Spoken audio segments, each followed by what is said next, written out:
Capítulo 19. La consecución de la paz. Sección primera. La curación y la fe. 1. Dijimos anteriormente que cuando una situación se ha dedicado completamente a la verdad, la paz es inevitable. Su logro es el criterio por medio del cual se puede determinar con seguridad si dicha dedicación fue total. Mas también hemos dicho que es imposible alcanzar la paz sin tener fe, pues lo que se le entrega a la verdad para que ésta sea su único objetivo, se lleva a la verdad mediante la fe. Esta fe abarca a todo aquel que esté involucrado en la situación, pues sólo de esta manera se percibe la situación como significativa y como un todo. Y todo el mundo tiene que estar involucrado, pues de no ser así, implicaría que tu fe es limitada y que tu dedicación no es total. 2. Toda situación que se perciba correctamente se convierte en una oportunidad para sanar al Hijo de Dios. Y éste se cura porque tuviste fe en Él al entregárselo al Espíritu Santo y liberarlo de cualquier exigencia que tu ego hubiese querido imponerle. Ves, por consiguiente, que es libre y el Espíritu Santo comparte esa visión contigo. Y puesto que la comparte, la ha dado y así Él cura a través de ti. Unirse a Él en un propósito unificado es lo que hace que ese propósito sea real porque tú lo completas. Y esto es la curación. El cuerpo se cura porque viniste sin Él y te uniste a la mente en la que reside toda curación. 3. El cuerpo no puede curarse porque no puede causarse enfermedades a sí mismo. No tiene necesidad de que se le cure. El que goce de buena salud o esté enfermo depende enteramente de la forma en que la mente lo perciba y del propósito para el que lo use. Es obvio que un segmento de la mente puede verse a sí mismo separado del propósito universal. Cuando esto ocurre, el cuerpo se convierte en su arma, que usa contra ese propósito para demostrar el hecho de que la separación tuvo lugar. De este modo, el cuerpo se convierte en el instrumento de lo ilusorio, actuando en conformidad con ello, viendo lo que no está ahí, oyendo lo que la verdad nunca dijo y comportándose de forma demente al estar aprisionado por la demencia. 4. No pases por alto nuestra afirmación anterior de que la falta de fe conduce directamente a las ilusiones. Pues percibir a un hermano como si fuera un cuerpo es falta de fe. Y el cuerpo no puede ser usado para alcanzar la unión. Si ves a tu hermano como un cuerpo, habrás dado lugar a una condición en la que unirse a él es imposible. Tu falta de fe te ha separado de él y os ha privado a ambos de la curación. De este modo, tu falta de fe en él se ha opuesto al propósito del Espíritu Santo y ha dado lugar a que se interpongan entre vosotros ilusiones centradas en el cuerpo. Y el cuerpo parecerá estar enfermo, pues lo habrás convertido en un enemigo de la curación y en lo opuesto a la verdad. 5. No puede ser difícil darse cuenta de que la fe tiene que ser lo opuesto a la falta de fe. Mas la diferencia en cómo ambas operan no es tan obvia, aunque se deriva directamente de la diferencia fundamental que existe entre ellas. La falta de fe siempre limita y ataca. la fe, desvanece toda limitación y brinda plenitud. La falta de fe siempre destruye y separa. La fe siempre une y sana. La falta de fe interpone ilusiones entre el Hijo de Dios y su Creador. La fe elimina todos los obstáculos que parecen interponerse entre ellos. La falta de fe está totalmente dedicada a las ilusiones. La fe totalmente a la verdad. Una dedicación parcial es imposible. La verdad es la ausencia de ilusiones. Las ilusiones, la ausencia de la verdad.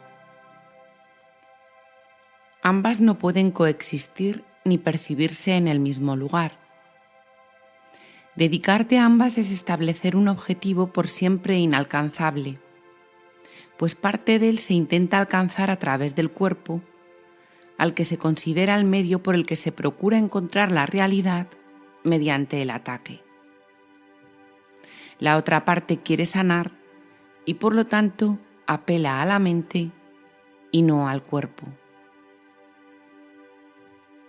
6.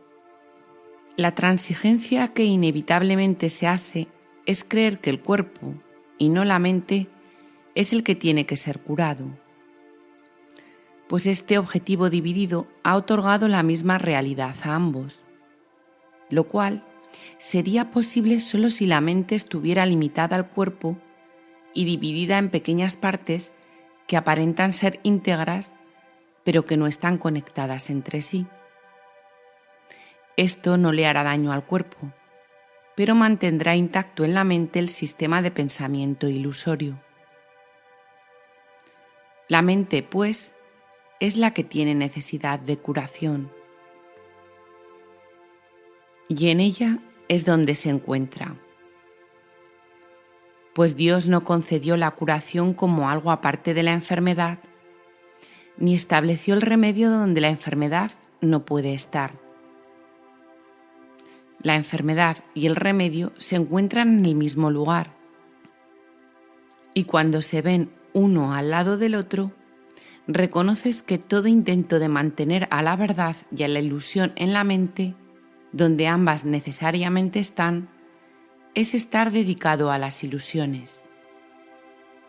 Mas cuando éstas se llevan ante la verdad y se ve que desde cualquier punto de vista son completamente irreconciliables con ella, se abandonan. 7. No hay conexión alguna entre la verdad y las ilusiones. Esto será así eternamente, por mucho que intentes que haya conexión entre ellas. Pero las ilusiones están siempre conectadas entre sí, tal como lo está la verdad.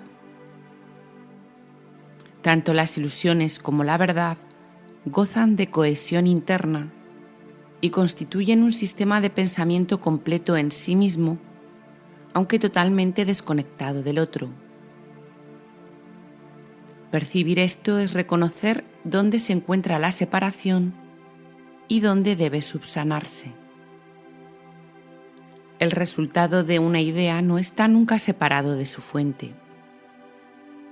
La idea de la separación dio lugar al cuerpo y permanece conectada a él, haciendo que éste enferme debido a la identificación de la mente con él. Tú crees que al ocultar esta conexión estás protegiendo al cuerpo, ya que ocultarla parece mantener tu identificación a salvo del ataque de la verdad. 8. Si solo comprendieras cuánto daño le ha hecho a tu mente este extraño encubrimiento y cuánta confusión te ha causado con respecto a tu identidad, no comprendes la magnitud de la devastación que tu falta de fe ha ocasionado, pues la falta de fe es un ataque que parece estar justificado por sus resultados.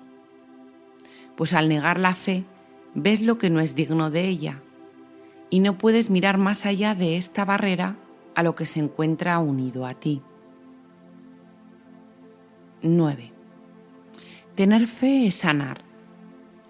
Es la señal de que has aceptado la expiación y por consiguiente de que deseas compartirla.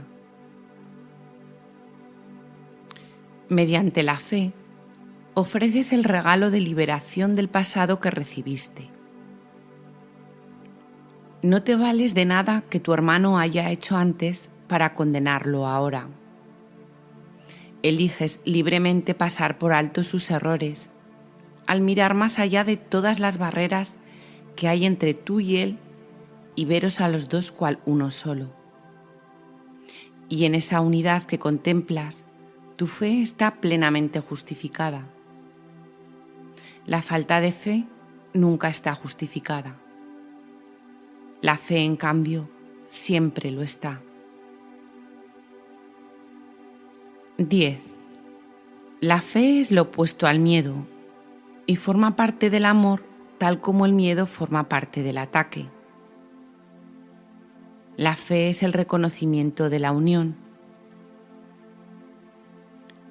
Es el benévolo reconocimiento de que cada hermano es un hijo de tu amoroso Padre, amado por Él como lo eres tú, y por lo tanto amado por ti como si fueses tú mismo.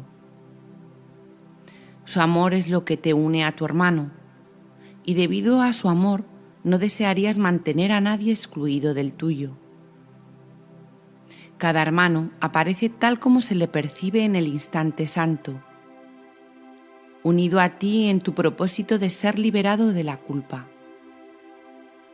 Al ver al Cristo en él, Él sana porque contemplas en él lo que hace que tener fe en todos esté justificado eternamente. 11. La fe es el regalo de Dios, a través de aquel que Él te ha dado. La falta de fe contempla al Hijo de Dios y lo juzga indigno de perdón. Pero a través de los ojos de la fe se ve que el Hijo de Dios ya ha sido perdonado y que está libre de toda la culpa que Él mismo se echó encima. La fe lo ve solo como es ahora, porque no se fija en el pasado para juzgarle, sino que únicamente ve en él lo mismo que vería en ti. No ve a través de los ojos del cuerpo, ni recurre a cuerpos para darse validez a sí misma. La fe es el heraldo de la nueva percepción, enviada para congregar testigos que den testimonio de su llegada y para devolverte sus mensajes. 12.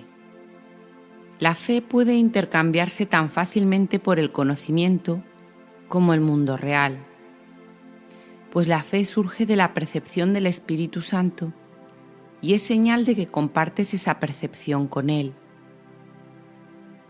La fe es un regalo que le ofreces al Hijo de Dios a través del Espíritu Santo y es tan aceptable para el Padre como para el Hijo. Por lo tanto, te lo ofreces a ti mismo. Tu relación santa con su nuevo propósito te ofrece fe para que se la des a tu hermano. Tu falta de fe os ha separado y así no ves tu salvación en él. La fe, no obstante, os une en la santidad que veis, no a través de los ojos del cuerpo, sino en la visión de aquel que os unió y en quien estáis unidos. 13. La gracia no se le otorga al cuerpo, sino a la mente. Y la mente que la percibe mira instantáneamente más allá del cuerpo y ve el santo lugar donde fue curada. Ahí es donde se alza el altar en el que la gracia fue otorgada y donde se encuentra. Ofrécele entonces gracia y bendiciones a tu hermano, pues te encuentras en el mismo altar donde se os otorgó la gracia a ambos. Y dejad que la gracia os cure a la vez, para que podáis curar mediante la fe. 14. En el instante santo, tú y tu hermano os encontráis ante el altar que Dios se ha erigido a sí mismo y a vosotros dos. Dejad a un lado la falta de fe y venid a Él juntos. En Él veréis el milagro de vuestra relación tal como fue renovada por la fe.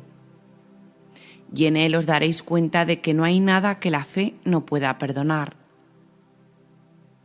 Ningún error puede obstruir su serena visión, la cual lleva el milagro de curación a todos los errores con la misma facilidad. Pues lo que se les encomienda hacer a los mensajeros del amor, ellos lo hacen. Y regresan con las buenas nuevas de haberlo consumado en ti y en tu hermano, que os encontráis unidos ante el altar desde donde ellos fueron enviados. 15.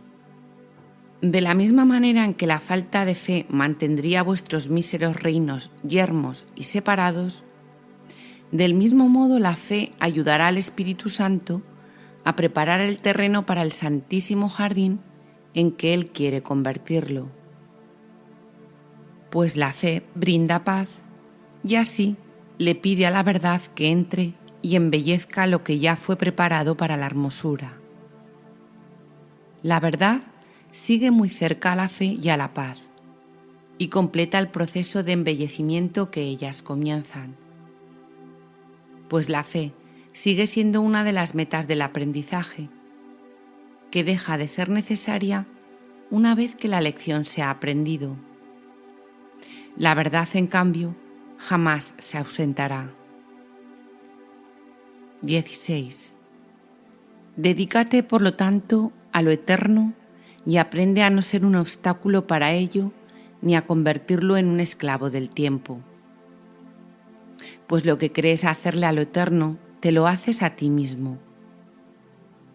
Aquel a quien Dios creó como su Hijo no es esclavo de nada, pues es Señor de todo junto con su Creador. Puedes esclavizar a un cuerpo, pero las ideas son libres y no pueden ser aprisionadas o limitadas en algún modo, excepto por la mente que las concibió, pues permanecen unidas a su fuente, que se convierte en su carcelero o en su liberador, según el objetivo que la mente acepte para sí misma. Sección segunda. El pecado en contraposición al error. 1. Es esencial que no se confunda el error con el pecado, ya que esta distinción es lo que hace que la salvación sea posible, pues el error puede ser corregido y lo torcido enderezado, pero el pecado, de ser posible, sería irreversible. La creencia en el pecado está necesariamente basada en la firme convicción de que son las mentes y no los cuerpos las que atacan. Y así la mente es culpable y lo será siempre, a menos que una mente que no sea parte de ella pueda darle la absolución. El pecado exige castigo del mismo modo en que el error exige corrección, y la creencia en que el castigo es corrección es claramente una locura. 2. El pecado no es un error, pues el pecado comporta una arrogancia que la idea del error no posee. Pecar supondría violar la realidad y lograrlo. El pecado es la proclamación de que el ataque es real y de que la culpabilidad está justificada. Da por sentado que el Hijo de Dios es culpable y que por lo tanto ha conseguido perder su inocencia y también convertirse a sí mismo en algo que Dios no creó. De este modo, la creación se ve como algo que no es eterno, y la voluntad de Dios como susceptible de ser atacada y derrotada. El pecado es la gran ilusión que subyace a toda la grandiosidad del ego, pues debido al pecado, Dios mismo cambia y se le priva de su plenitud.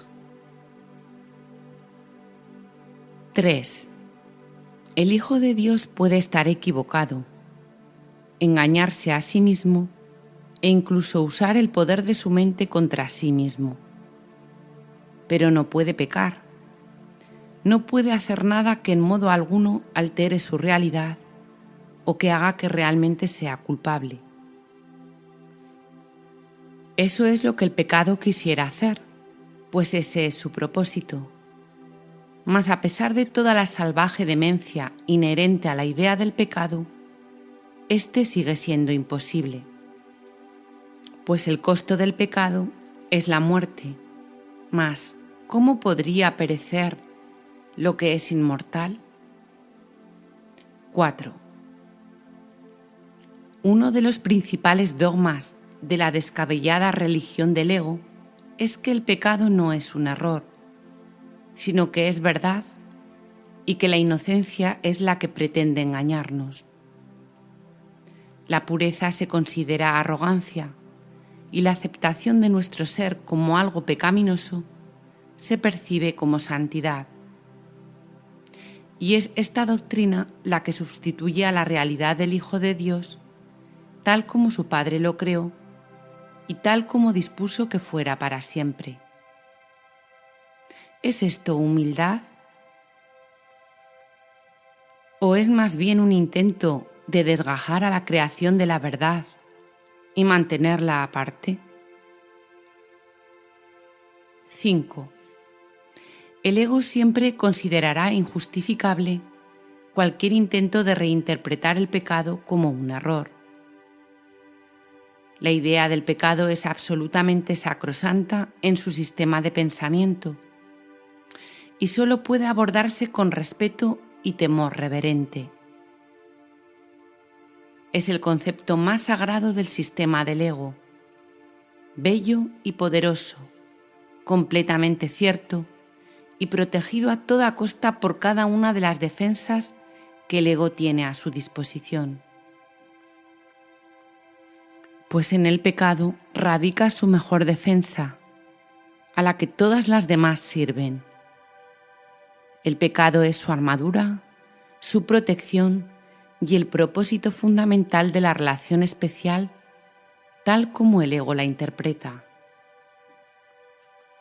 6. Puede ciertamente afirmarse que el ego edificó su mundo sobre el pecado. Únicamente en un mundo así podría ser todo a la inversa. Esta es la extraña ilusión que hace que las nubes de la culpabilidad parezcan densas e impenetrables. La solidez que los cimientos de este mundo parecen tener descansa en ello, pues el pecado ha hecho que la creación, de ser una idea de Dios, pase a ser un ideal del ego. Un mundo que Él rige, compuesto de cuerpos inconscientes y capaces de caer presa de la corrupción y decadencia más absolutas. Si esto es un error, la verdad puede deshacerlo fácilmente, pues todo error puede ser corregido solo con que se le permita a la verdad juzgarlo. Pero si al error se le otorga el rango de verdad, ¿ante qué se podría llevar? La santidad del pecado se mantiene intacta debido únicamente a este extraño mecanismo. Si el pecado fuera verdad, sería inviolable y todo se llevaría ante él para ser juzgado. Mas si es un error, es él el que tiene que ser llevado ante la verdad. Es imposible tener fe en el pecado, pues el pecado es falta de fe.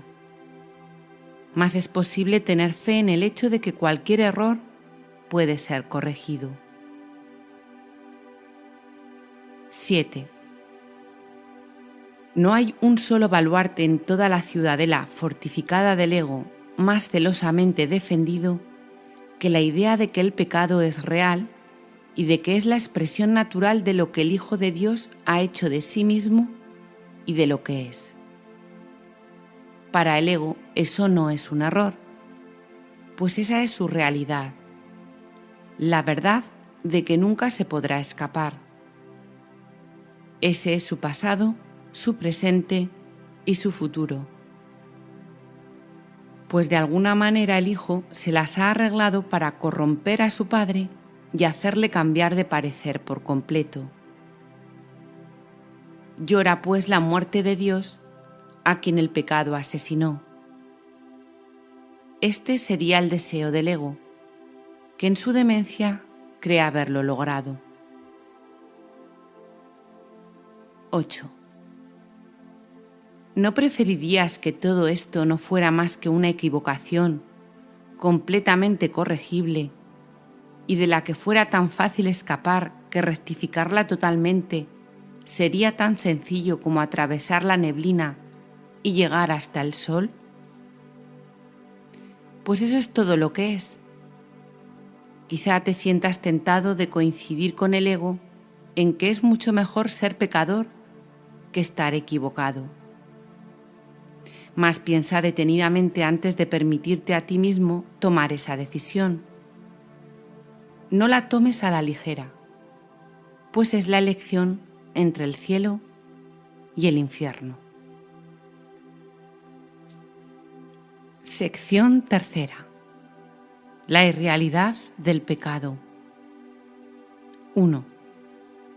La atracción de la culpabilidad reside en el pecado, no en el error. El pecado volverá a repetirse por razón de esta atracción. El miedo puede hacerse tan agudo que al pecado se le niega su expresión. Pero mientras la culpabilidad continúe siendo atractiva, la mente sufrirá y no abandonará la idea del pecado. Pues la culpa todavía la llama, y la mente la oye y la desea ardientemente y se deja cautivar voluntariamente por su enfermiza atracción. El pecado es una idea de perversidad que no puede ser corregida, pero que, sin embargo, será siempre deseable. Al ser parte esencial de lo que el ego cree que eres, siempre la desearás. Y solo un vengador con una mente diferente de la tuya podría acabar con ella valiéndose del miedo.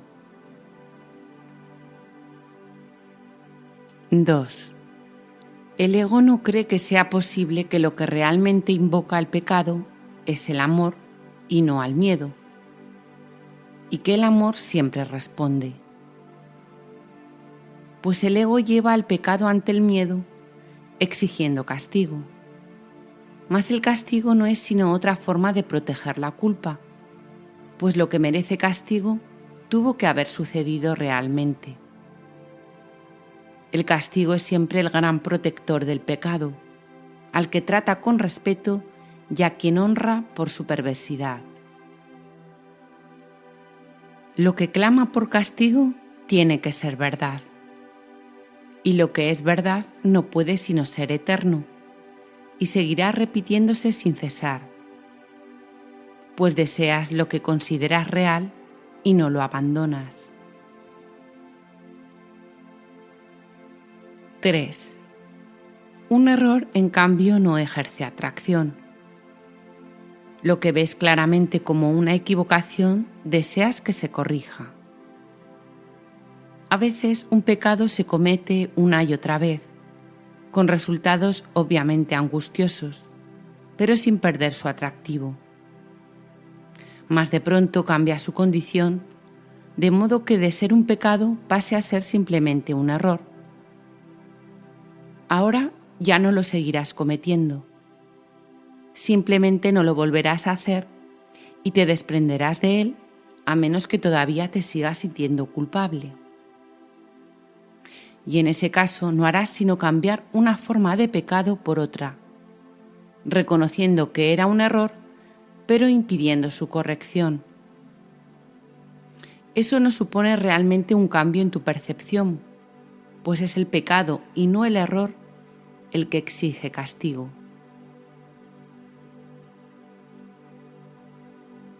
4. El Espíritu Santo no puede castigar el pecado.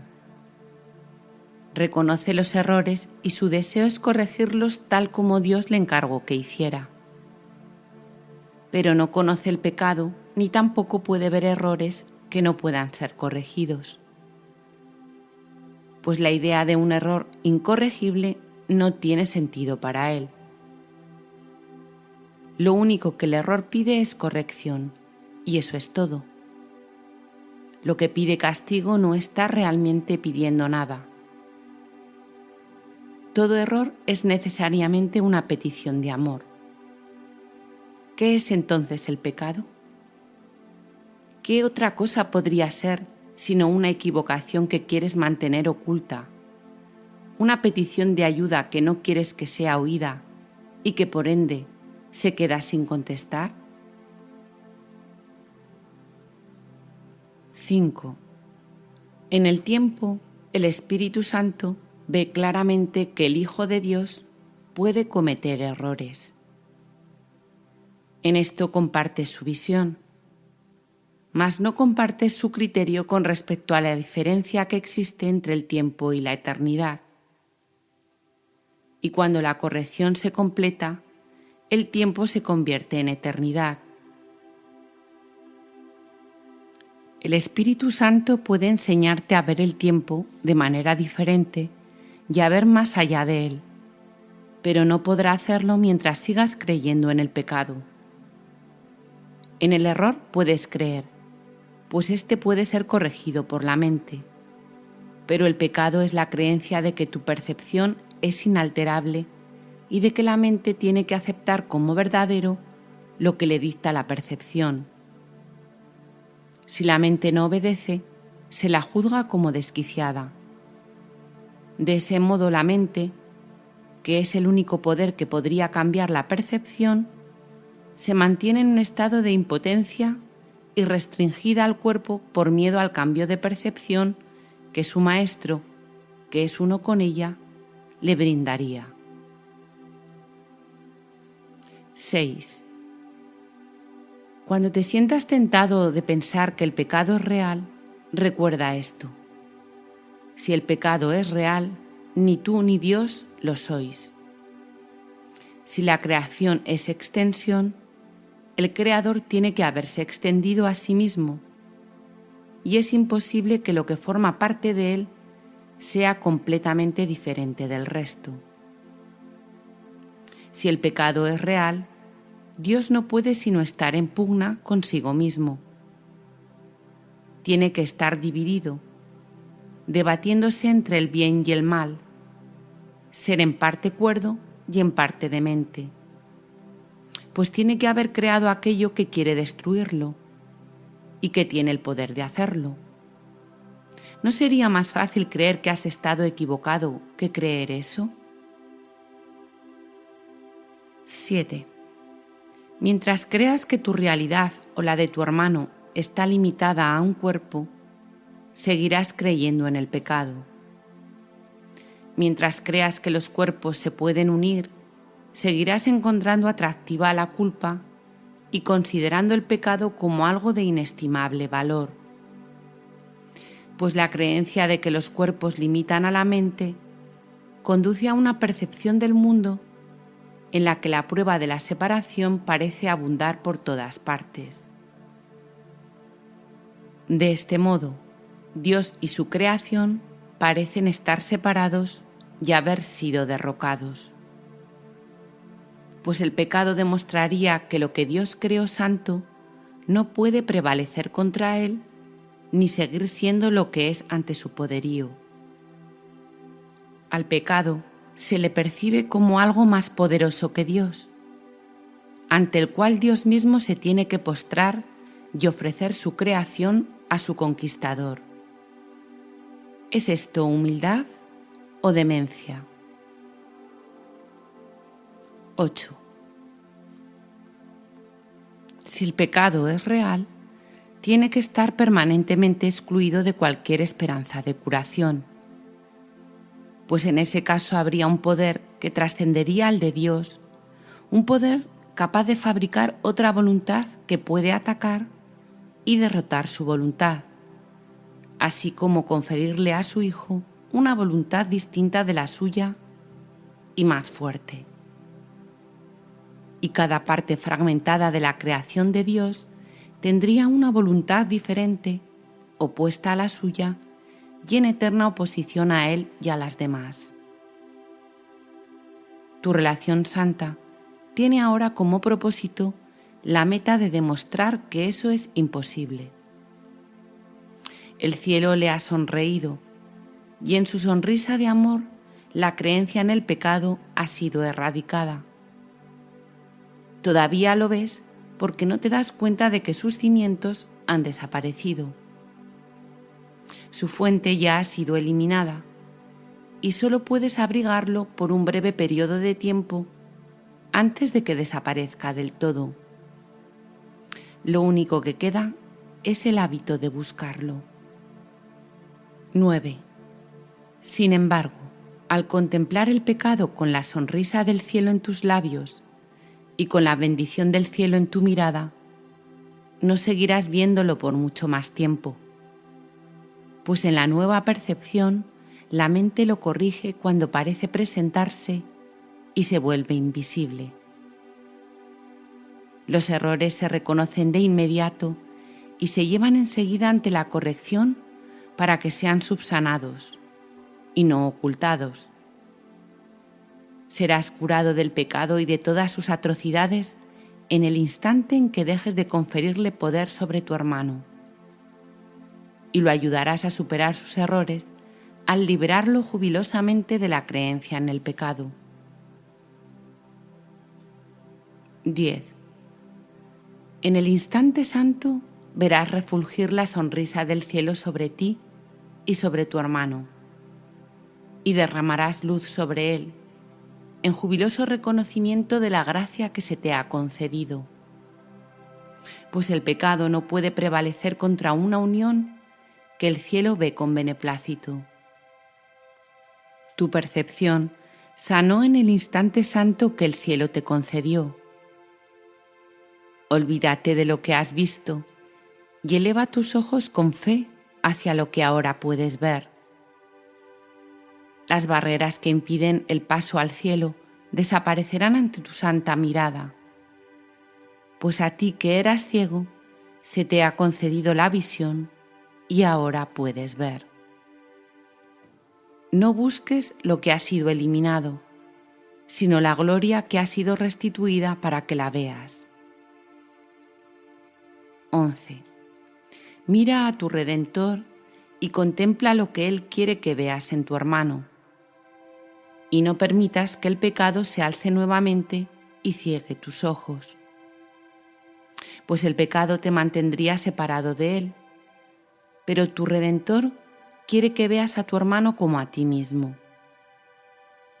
Vuestra relación es ahora un templo de curación, un lugar donde todos los que están fatigados puedan venir a descansar.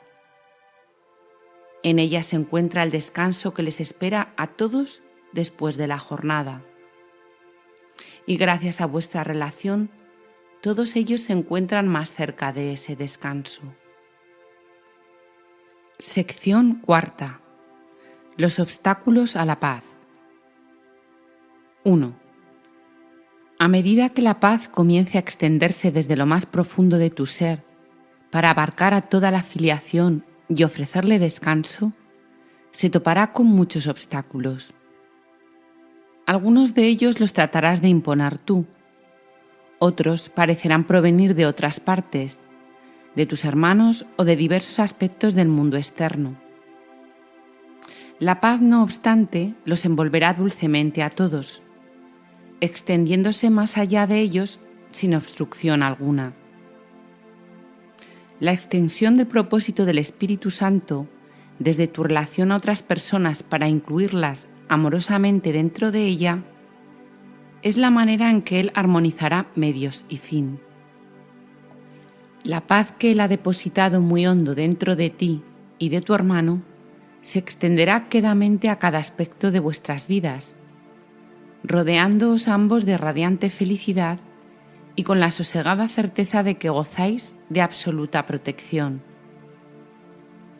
Y vosotros llevaréis su mensaje de amor, seguridad y libertad a todo aquel que se acerque a vuestro templo, donde la curación le espera.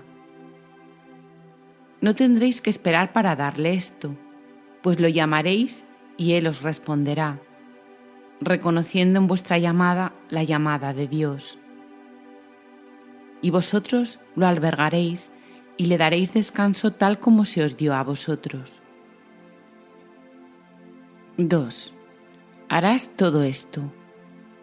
Para lograrlo, no obstante, la paz que ya mora en lo más profundo de tu ser debe primero expandirse y transponer los obstáculos que situaste ante ella.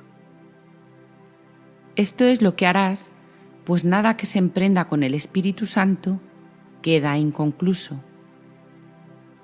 No puedes estar seguro de nada de lo que ves fuera de ti, pero de esto sí que puedes estar seguro.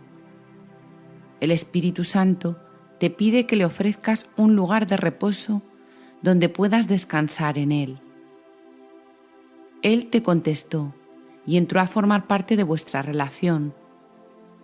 ¿No te gustaría corresponder a su gracia y entablar una relación con él? Pues fue él quien le confirió a tu relación el regalo de la santidad, sin la cual te habría resultado eternamente imposible apreciar a tu hermano. 3.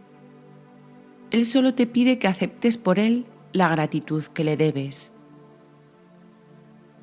Y cuando contemplas a tu hermano con tierna benevolencia, lo estás contemplando a él, pues estás mirando allí donde él está y no donde no está. No puedes ver al Espíritu Santo, pero puedes ver a tus hermanos correctamente, y la luz en ellos te mostrará todo lo que necesites ver. Cuando la paz que mora en ti se haya extendido hasta abarcar a todo el mundo, la función del Espíritu Santo aquí se habrá consumado. ¿Qué necesidad habrá de ver entonces? Cuando Dios mismo haya dado el paso final, el Espíritu Santo reunirá todas las gracias que le hayas dado y toda la gratitud que le hayas ofrecido y las depositará dulcemente ante su Creador en nombre de su Santísimo Hijo. Y el Padre las aceptará en su nombre. ¿Qué necesidad hay de ver en presencia de su gratitud? A. El primer obstáculo. El deseo de deshacerte de la paz. 1.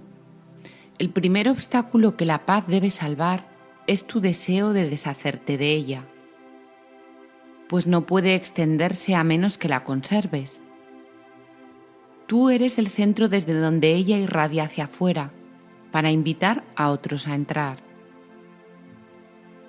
Eres su hogar, su tranquila morada desde donde se extiende serenamente hacia el exterior, aunque sin abandonarte jamás. Si la dejaras sin hogar, ¿cómo podría entonces morar dentro del Hijo de Dios? Si la paz se ha de diseminar por toda la creación, tiene que empezar contigo y desde ti extenderse a cada hermano que llame y de este modo llevarle descanso por haberse unido a ti. 2. ¿Por qué querrías dejar a la paz sin hogar? ¿Qué es lo que crees que tendría que desalojar para poder morar contigo? ¿Cuál parece ser el costo que tanto te resistes a pagar? La pequeña barrera de arena todavía se interpone entre tu hermano y tú. ¿La reforzarías ahora? No se te pide que la abandones solo para ti. Cristo te lo pide para sí mismo. Él quiere llevar paz a todo el mundo, mas ¿cómo lo podría hacer sino a través de ti? ¿Dejarías que un pequeño banco de arena, un muro de polvo, una aparente y diminuta barrera se interpusiera entre tus hermanos y la salvación?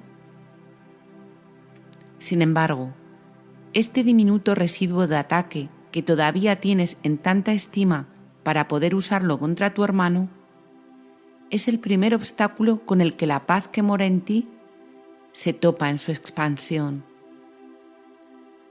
Este pequeño muro de odio todavía quiere oponerse a la voluntad de Dios y mantenerla limitada. 3. El propósito del Espíritu Santo se encuentra en paz dentro de ti, pero aún no estás dispuesto a dejar que se una a ti completamente. Todavía te opones un poco a la voluntad de Dios, y esa pequeña oposición es un límite que quieres imponerle a toda ella. La voluntad de Dios es una sola, no muchas. No tiene opuestos, pues aparte de ella no hay ninguna otra. Lo que todavía quieres conservar detrás de tu pequeña barrera y mantener separado de tu hermano parece ser más poderoso, pues da la impresión de restringir a éste y a su creador. Y lo que este pequeño muro pretende es nublar el propósito del cielo y mantenerlo oculto de él. 4. ¿Rechazarías la salvación que te ofrece el dador de la salvación? Pues eso es lo que estás haciendo. De la misma manera en que la paz no podría alejarse de Dios, tampoco podría alejarse de ti. No tengas miedo de ese pequeño obstáculo, pues no puede frenar la voluntad de Dios. La paz fluirá a través de él y se unirá a ti sin impedimentos. No se te puede negar la salvación. Es tu meta.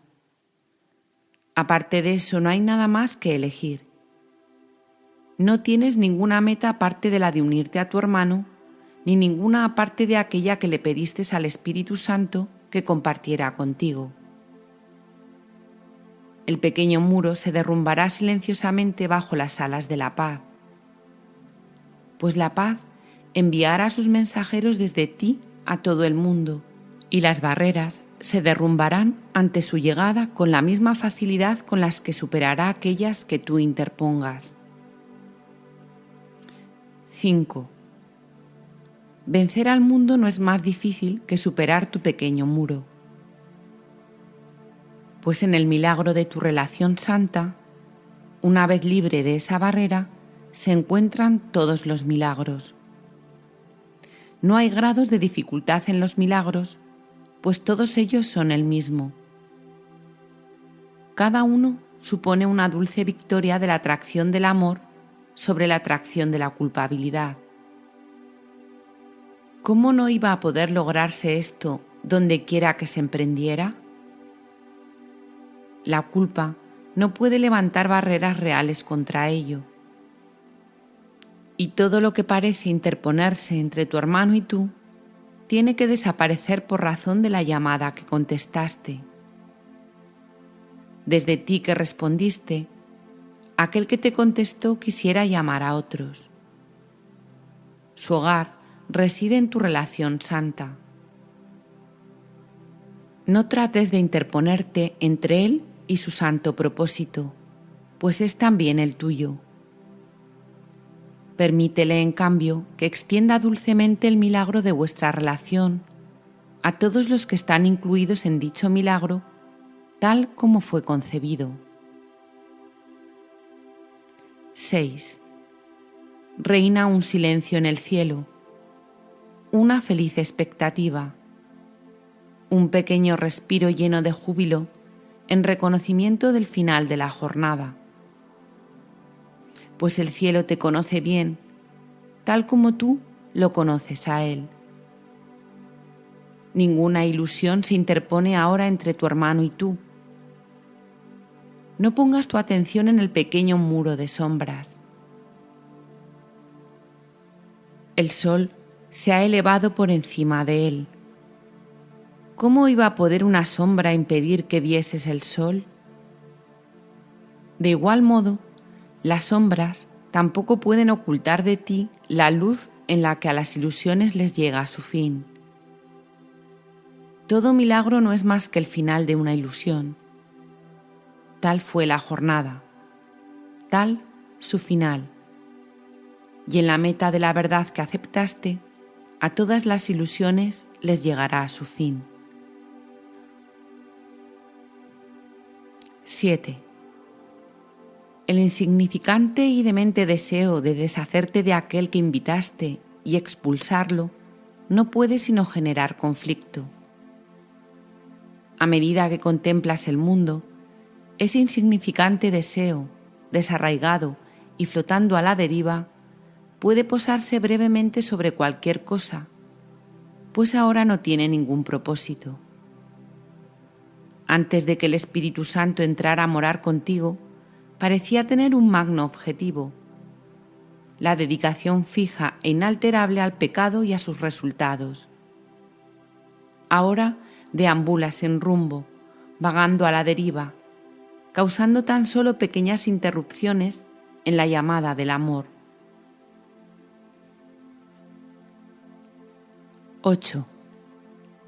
Este minúsculo deseo, esta diminuta ilusión, este residuo microscópico de la creencia en el pecado, es todo lo que queda de lo que en un tiempo pareció ser el mundo.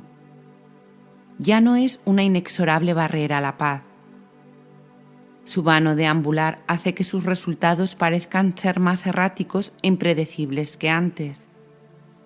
Sin embargo, ¿qué podría ser más inestable que un sistema ilusorio rígidamente organizado?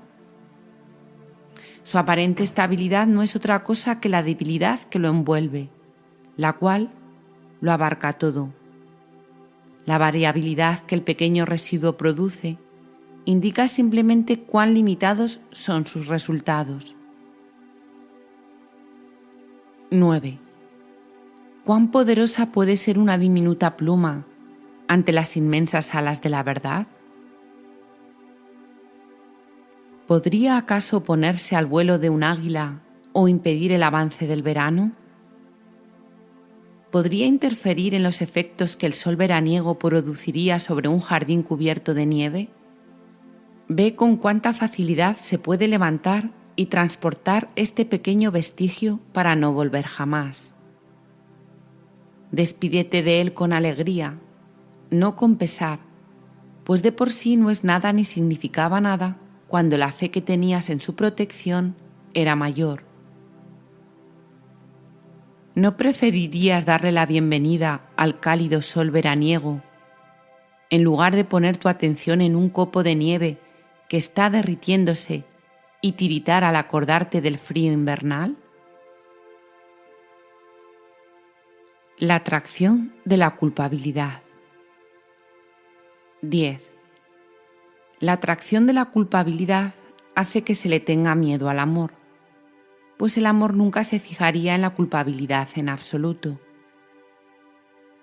La naturaleza del amor es contemplar solamente la verdad, donde se ve a sí mismo y fundirse con ella en santa unión y en compleción.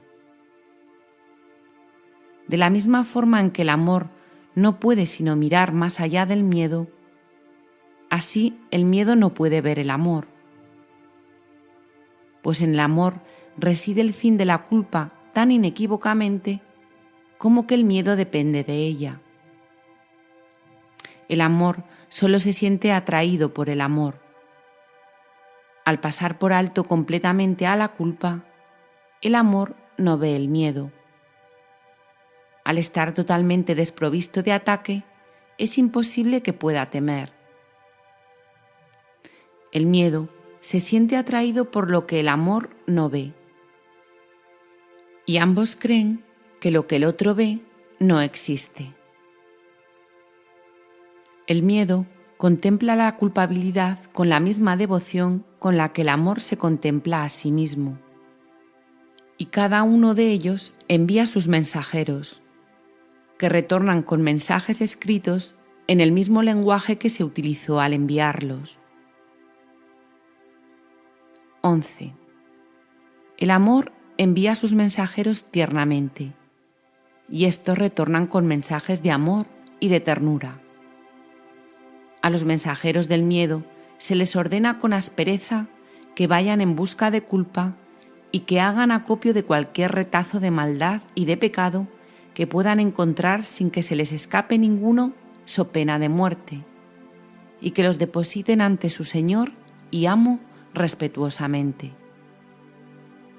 La percepción no puede obedecer a dos amos que piden distintos mensajes en lenguajes diferentes.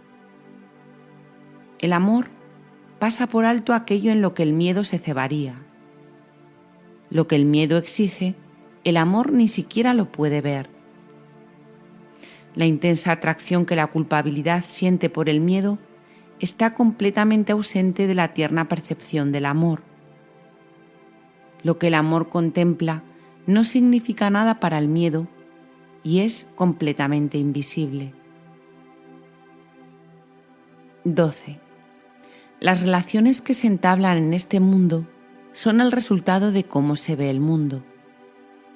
Y esto depende de la emoción a la que se pidió que enviara a sus mensajeros para que lo contemplaran y regresaran trayendo noticias de lo que vieron. A los mensajeros del miedo se les adiestra mediante el terror y tiemblan cuando su amo los llama para que les sirvan. Pues el miedo no tiene compasión ni siquiera con sus amigos. Sus mensajeros saquean culpablemente todo cuanto pueden en su desesperada búsqueda de culpa, pues su amo los deja hambrientos y a la intemperie, instigando en ellos la crueldad y permitiéndoles que se sacien únicamente de lo que le llevan. Ni el más leve atisbo de culpabilidad se escapa de sus ojos hambrientos. Y en su despiadada búsqueda de pecados, se abalanzan sobre cualquier ser vivo que vean y dando chillidos se lo llevan a su amo para que lo devore. 13. No envíes al mundo a esos crueles mensajeros para que se den un banquete con él y se ceben en la realidad, pues te traerán noticias de carne, pellejo y huesos. Se les ha enseñado a buscar lo corruptible y a retornar con los buches repletos de cosas podridas y descompuestas. Para ellos tales cosas son bellas, ya que parecen mitigar las crueles punzadas del hambre, pues el dolor del miedo los pone frenéticos y para evitar el castigo de aquel que los envía, le ofrecen lo que tienen en gran estima. 14. El Espíritu Santo te ha dado los mensajeros del amor para que los envíes en lugar de aquellos que adiestraste mediante el terror. Están tan ansiosos de devolverte lo que tienen en gran estima como los otros. Si los envías, solo verán lo bello y lo puro, lo tierno y lo bondadoso. Tendrán el mismo cuidado de que no se les escape ningún acto de caridad, ninguna ínfima expresión de perdón, ni ningún hálito de amor. Y retornarán con todas las cosas bellas que encuentren para compartirlas amorosamente contigo. No tengas miedo de ellos. Te ofrecen la salvación. Sus mensajes son mensajes de seguridad, pues ven el mundo como un lugar bondadoso. 15. Si envías únicamente los mensajeros que el Espíritu Santo te da, sin desear otros mensajes que los suyos, nunca más verás el miedo. El mundo quedará transformado ante tu mirada, limpio de toda culpa y teñido de una suave pincelada de belleza. No hay ningún miedo en el mundo que tú mismo no hayas sembrado en él, ni ninguno que puedas seguir viendo después de pedirle a los mensajeros del amor que lo desvanezcan. El Espíritu Santo te ha dado sus mensajeros para que se los envíes a tu hermano y para que retornen a ti con lo que el amor ve. Se te han dado para reemplazar a los hambrientos perros del miedo que enviabas en su lugar, y marchan adelante para dar a conocer que el fin del miedo ha llegado. 16. El amor también quiere desplegar ante ti un festín sobre una mesa cubierta con un mantel inmaculado, en un plácido jardín donde solo se oye un cántico angelical y un suave y feliz murmullo.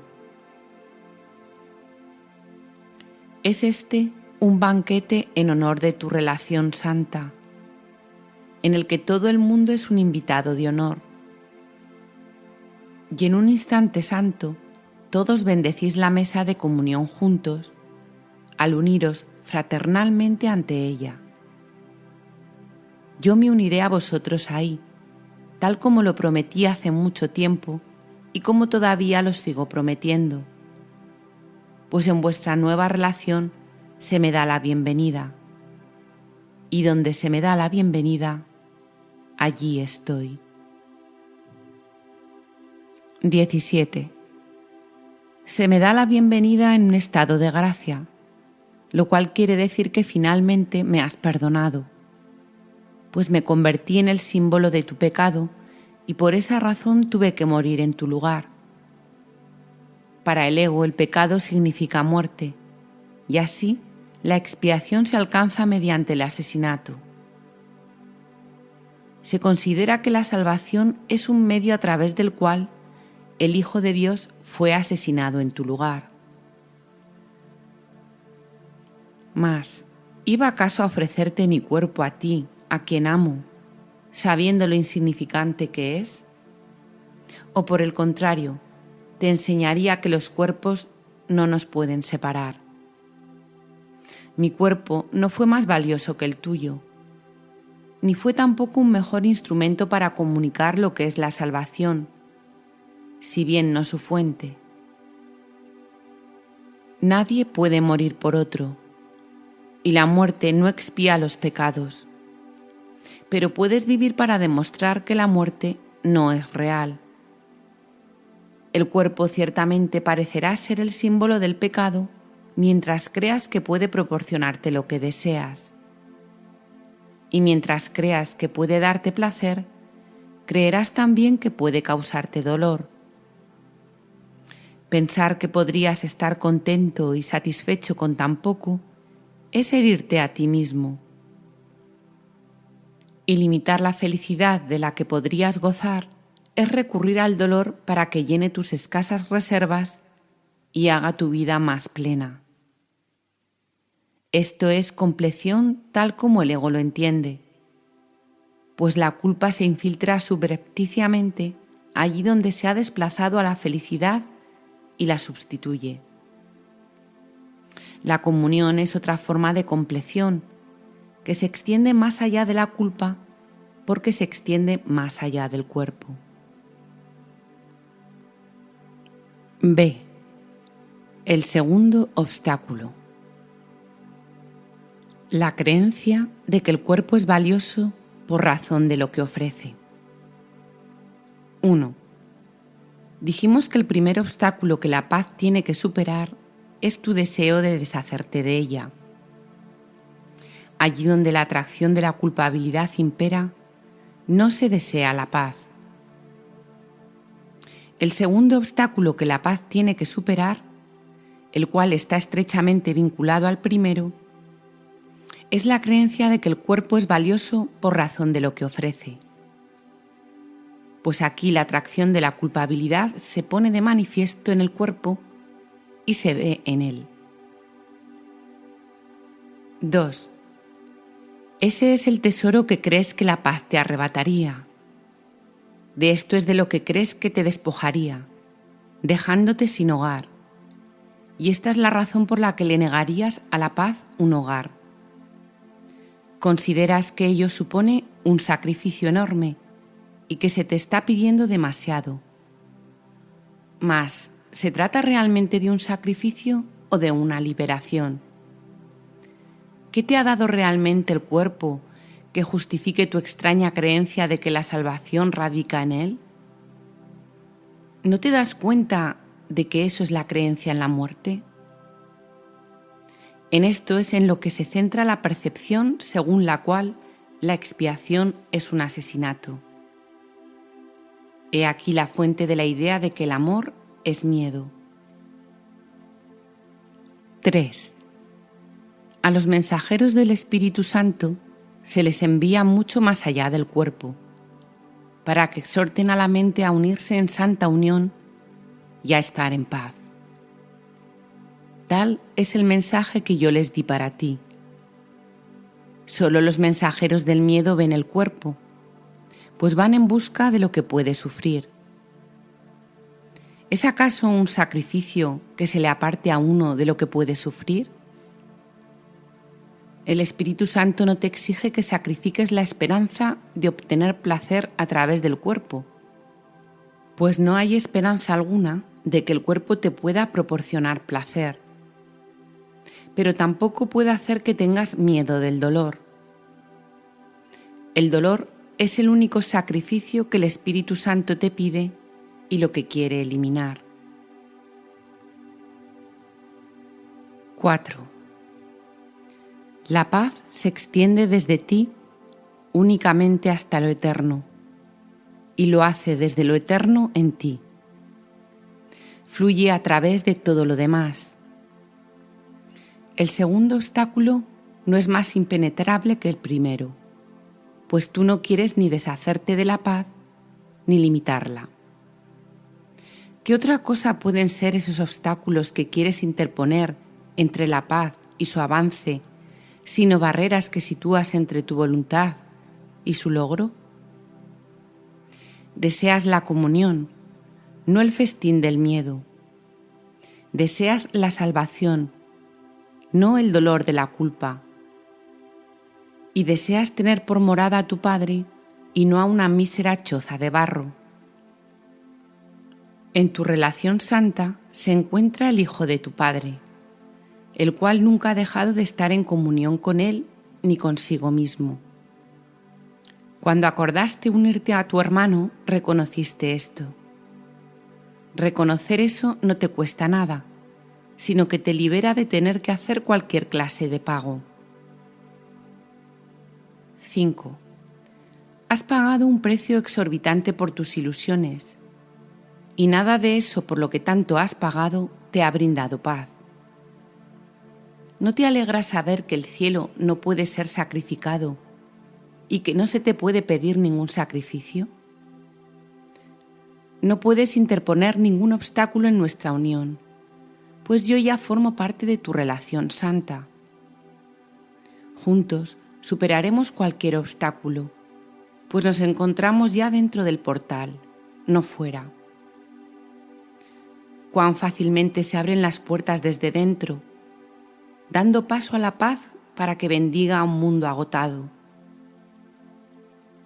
¿Cómo iba a sernos difícil pasar de largo las barreras cuando te has unido a lo ilimitado? En tus manos está poner fin a la culpa. ¿Te detendrías ahora a buscar culpabilidad en tu hermano?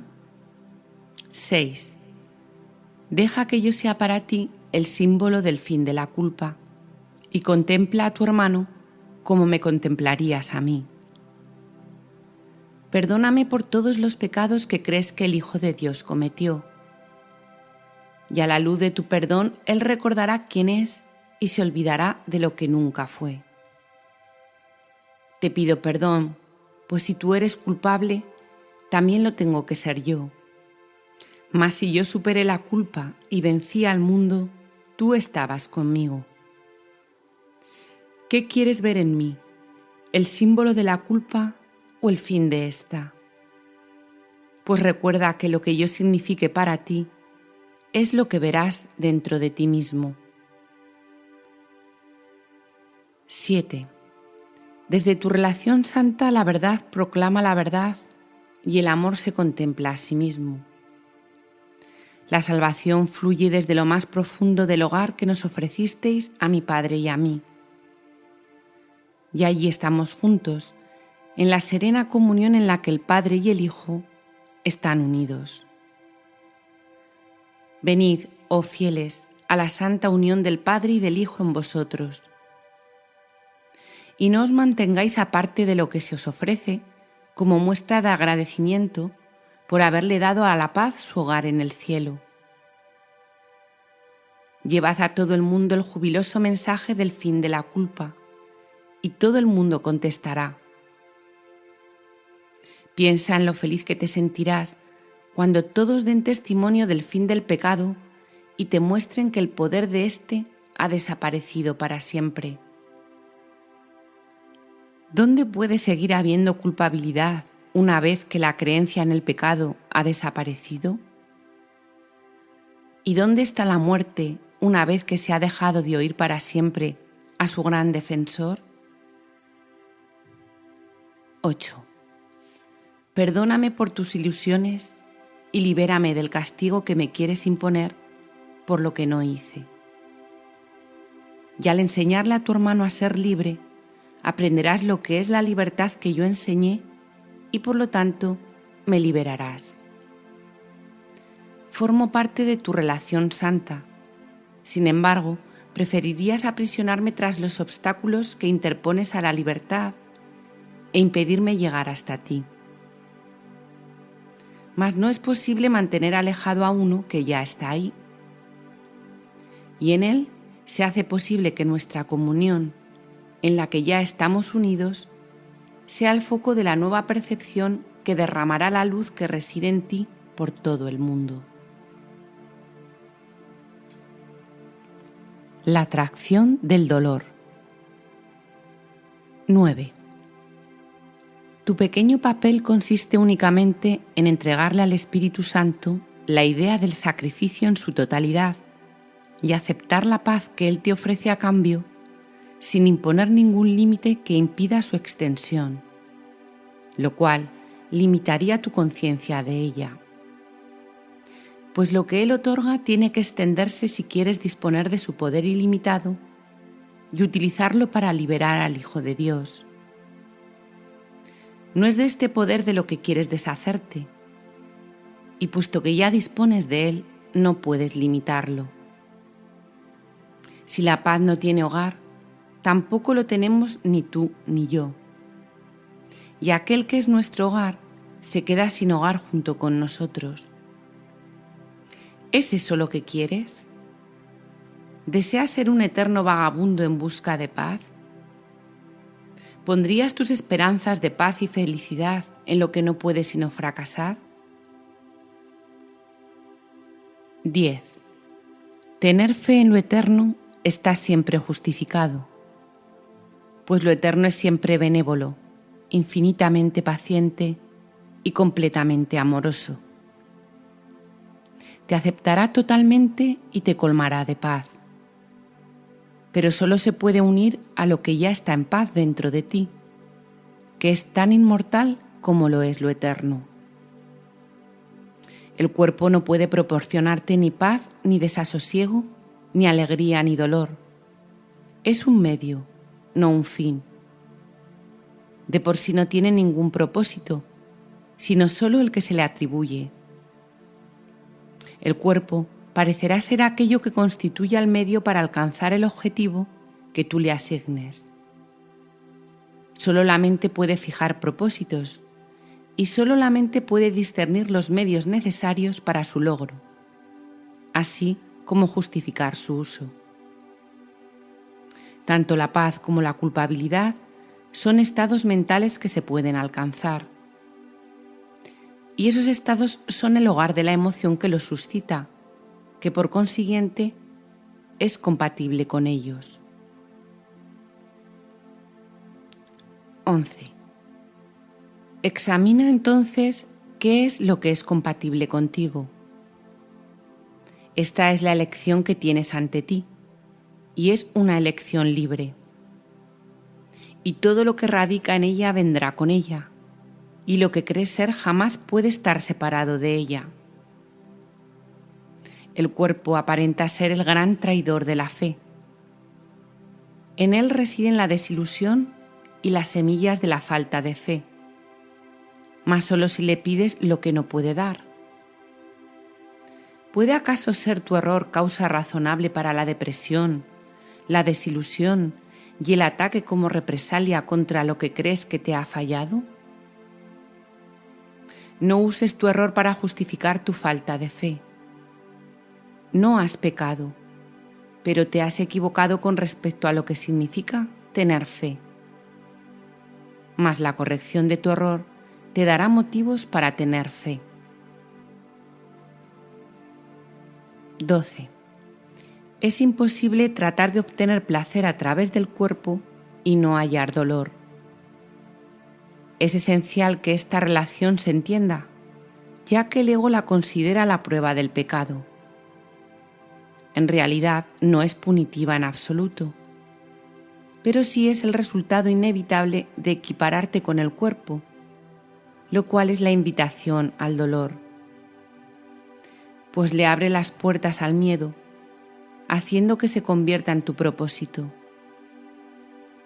La atracción de la culpabilidad no puede sino entrar con él, y cualquier cosa que el miedo le ordena hacer al cuerpo es por lo tanto dolorosa. El cuerpo compartirá el dolor de todas las ilusiones, y la ilusión de placer se experimentará como dolor. 13. ¿No es acaso esto inevitable? El cuerpo, a las órdenes del miedo, irá en busca de culpa y servirá a su amo, cuya atracción por la culpabilidad mantiene intacta toda la ilusión de su existencia.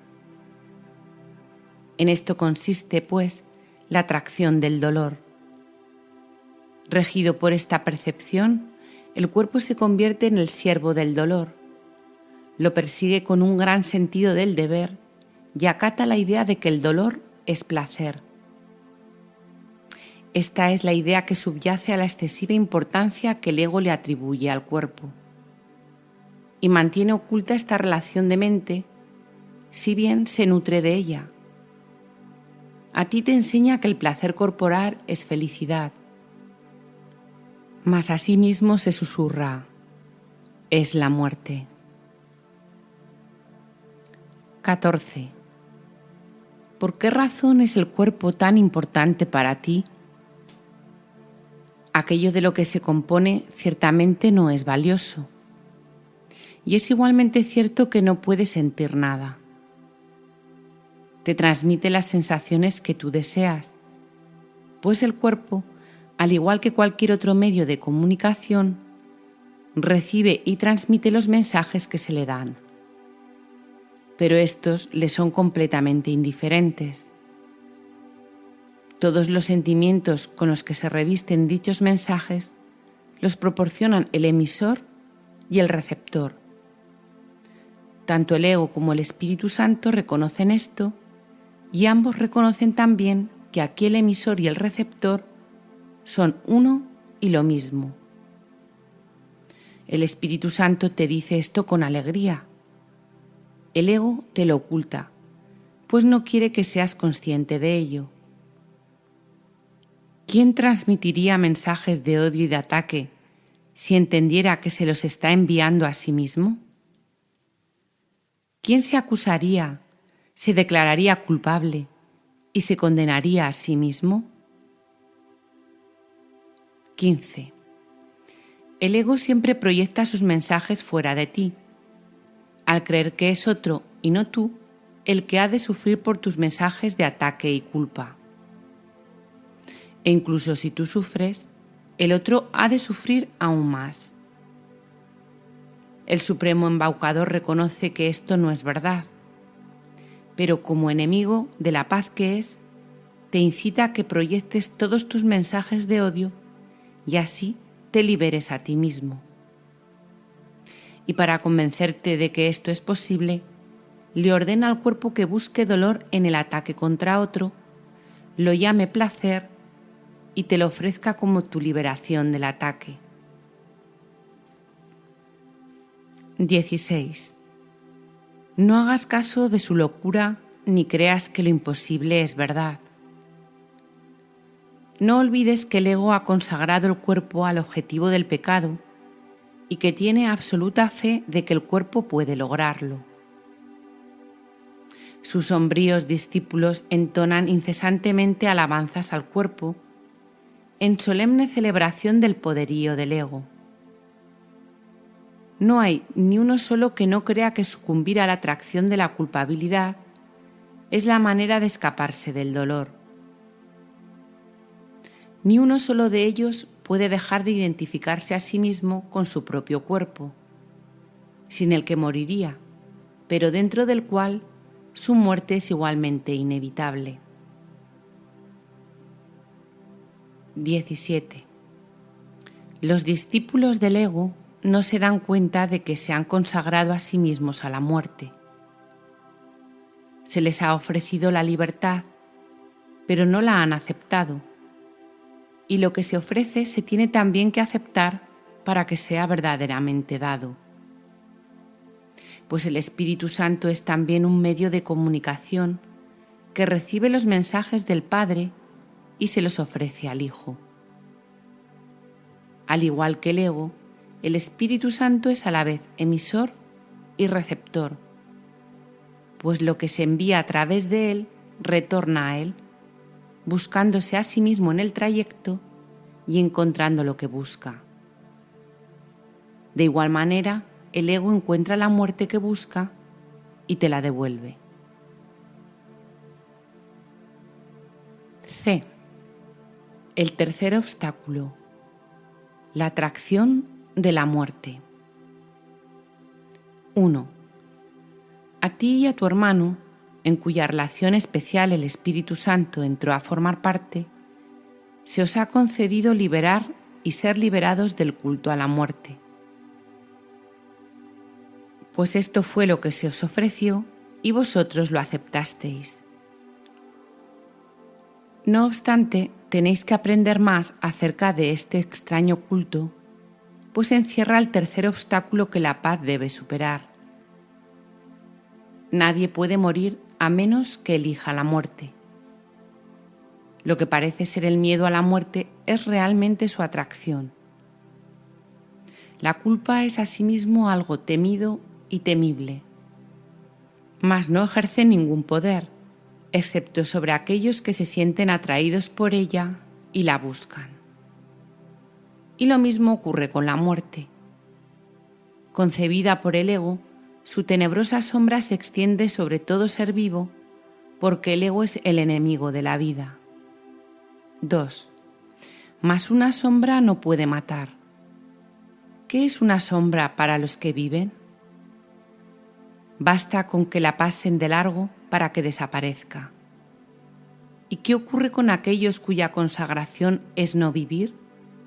Los pecadores enlutados, el lúgubre coro del ego, quienes se arrastran penosamente en dirección contraria a la vida, tirando de sus cadenas y marchando en lenta procesión en honor de su sombrío dictador, Señor y amo de la muerte.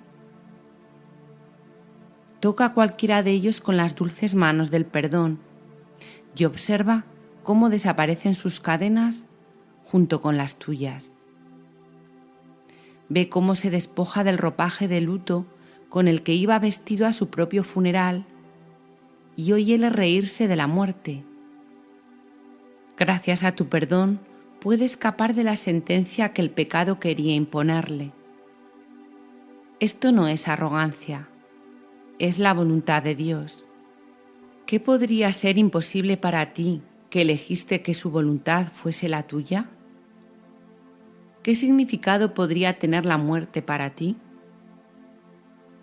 Tu dedicación no es a la muerte ni a su amo. Cuando aceptaste el glorioso propósito del Espíritu Santo, en vez del ego, renunciaste a la muerte y la sustituiste por la vida. Ya sabemos que ninguna idea abandona su fuente, y la muerte es el resultado del pensamiento al que llamamos ego, tan inequívocamente como la vida es el resultado del pensamiento de Dios. El cuerpo incorruptible. 3. El pecado, la culpa y la muerte se originaron en el ego, en clara oposición a la vida, a la inocencia y a la voluntad de Dios mismo. ¿Dónde puede hallarse semejante oposición sino en las mentes enfermizas de los desquiciados que se han consagrado a la locura y se oponen firmemente a la paz del cielo? Pero una cosa es segura: Dios, que no creó ni el pecado ni la muerte, no dispone que tú estés aprisionado por ellos, pues Él no conoce el pecado ni sus resultados. Las figuras amortajadas que marchan en la procesión fúnebre no lo hacen en honor de su Creador, cuya voluntad es que vivan. No están acatando su voluntad, sino oponiéndose a ella. 4. ¿Y qué es ese cuerpo vestido de negro que quieren enterrar? Es un cuerpo que ellos consagraron a la muerte, un símbolo de corrupción, un sacrificio al pecado, ofrecido a éste para que se cebe en él y de este modo siga viviendo. Algo condenado, maldecido por su hacedor y lamentado por todos los miembros de la procesión fúnebre que se identifican con él. Tú que crees haber sentenciado al Hijo de Dios a esto, eres arrogante. Pero tú, que quieres liberarlo, no haces sino honrar la voluntad de su Creador. La arrogancia del pecado, el orgullo de la culpa, el sepulcro de la separación, son todos parte de tu consagración a la muerte, lo cual aún no has reconocido. La purpurina de culpa con la que revestiste al cuerpo no haría sino destruirlo, pues lo que el ego ama lo mata por haberle obedecido, pero no puede matar a lo que no lo obedece. 5. Tienes otra consagración que puede mantener al cuerpo incorrupto y en perfectas condiciones mientras sea útil para tu santo propósito. El cuerpo es tan incapaz de morir como de sentir. No hace nada. De por sí no es ni corruptible ni incorruptible. No es nada. Es el resultado de una insignificante y descabellada idea de corrupción que puede ser corregida. Pues Dios ha contestado a esta idea de mente con una idea suya, una respuesta que no se ha alejado de él y que por lo tanto lleva al Creador a la conciencia de toda mente que haya oído su respuesta y la haya aceptado. 6. A ti, que estás dedicado a lo incorruptible, se te ha concedido, mediante tu aceptación, el poder de liberar de la corrupción. ¿Qué mejor manera puede haber de enseñarte el primer principio fundamental de un curso de milagros, que mostrándote que el que parece ser más difícil se puede lograr primero? El cuerpo no puede hacer otra cosa que servir a tu propósito. Tal como lo consideres, eso es lo que te parecerá que es. La muerte, de ser real, supondría la ruptura final y absoluta de la comunicación, lo cual es el objetivo del ego. 7. Aquellos que tienen miedo de la muerte no ven con cuánta frecuencia y con cuánta fuerza claman por ella, implorándole que venga a salvarlos de la comunicación, pues consideran que la muerte es un refugio, el gran salvador tenebroso que libera de la luz de la verdad, la respuesta a la respuesta, lo que acalla la voz que habla en favor de Dios. Sin embargo, abandonarte a la muerte no pone fin al conflicto. Solo la respuesta de Dios es su fin. El obstáculo que tu aparente amor por la muerte supone y que la paz debe superar parece ser muy grande, pues en él yacen ocultos todos los secretos del ego, todas sus insólitas artimañas, todas sus ideas enfermizas y sus extrañas imaginaciones. En él radica la ruptura final de la unión, el triunfo de lo que el ego ha fabricado sobre la creación de Dios, la victoria de lo que no tiene vida sobre la vida misma. 8. Bajo el polvoriento contorno de su mundo distorsionado, el ego quiere dar sepultura al Hijo de Dios, a quien ordenó asesinar y en cuya putrefacción reside la prueba de que Dios mismo es impotente ante el poderío del ego e incapaz de proteger la vida que él creó contra el cruel deseo de matar del ego. Hermano mío, criatura de Dios, esto no es más que un sueño de muerte.